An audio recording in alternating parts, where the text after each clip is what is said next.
नमस्कार, स्वागत है आपका। आप देख रहे हैं प्राइम टीवी। करते हैं शुरुआत देश और दुनिया की तमाम खास खबरों के साथ। मुंबई में बाला साहेब ठाकरे की स्मृति सभा में शिवसेना के अलावा बीजेपी के नेता भी श्रद्धांजलि देने पहुंचे। कार्यक्रम में शामिल हुए महाराष्ट्र के पूर्व मुख्यमंत्री देवेंद्र फडणवीस को वापस आते वक्त शिव सैनिकों की ओर से नारेबाजी का सामना करना पड़ा। बाला साहेब को श्रद्धांजलि देने के बाद जब फडणवीस कार्यक्रम स्थल से वापस जा रहे थे तभी उन्हें शिव सैनिकों की नारेबाजी का सामना करना पड़ा। कार्यकर्ता उनके सामने भड़काऊ नारे लगा रहे थे। बता दें कि कार्यक्रम में फडणवीस के अलावा पंकजा मुंडे और विनोद तावड़े भी शामिल थे।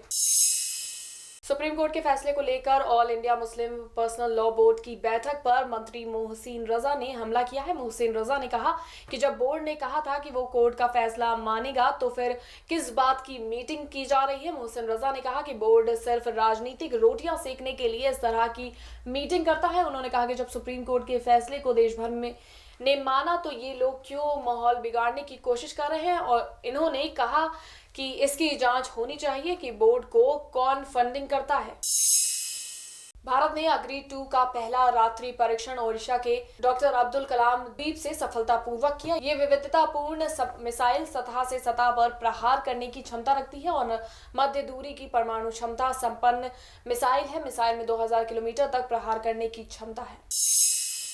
केरल के कटहल मैन KR जायन के कारनामे ने देश को अचरज में डाल दिया है। उन्होंने अब तक कटहल की 23 प्रजातियों को बचाया है। ये सभी प्रजातियां विलुप्ति के कगार पर थी। उनके इसी प्रयास की वजह से उन्हें केंद्रीय कृषि एवं किसान कल्याण मंत्रालय ने अवार्ड देकर सम्मानित किया।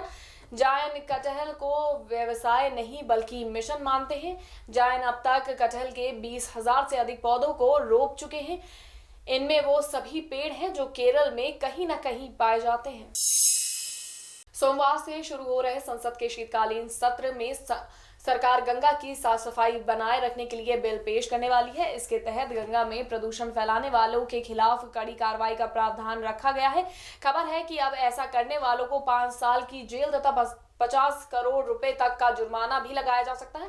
बता दें, केंद्रीय मंत्री रामविलास पासवान ने पानी को लेकर सभी के सामने चौंकाने वाले आंकड़े पेश किए हैं। केंद्र सरकार ने दिल्ली के लिए बड़ा फैसला लिया है। सरकार ने कहा कि दिल्ली में घरेलू उद्योगों को लेबर प्रदूषण और उद्योग विभाग से अनापत्ति प्रमाण पत्र लेने की जरूरत नहीं होगी। बता दें कि दिल्ली में अगले साल की शुरुआत में ही विधानसभा चुनाव भी होने हैं।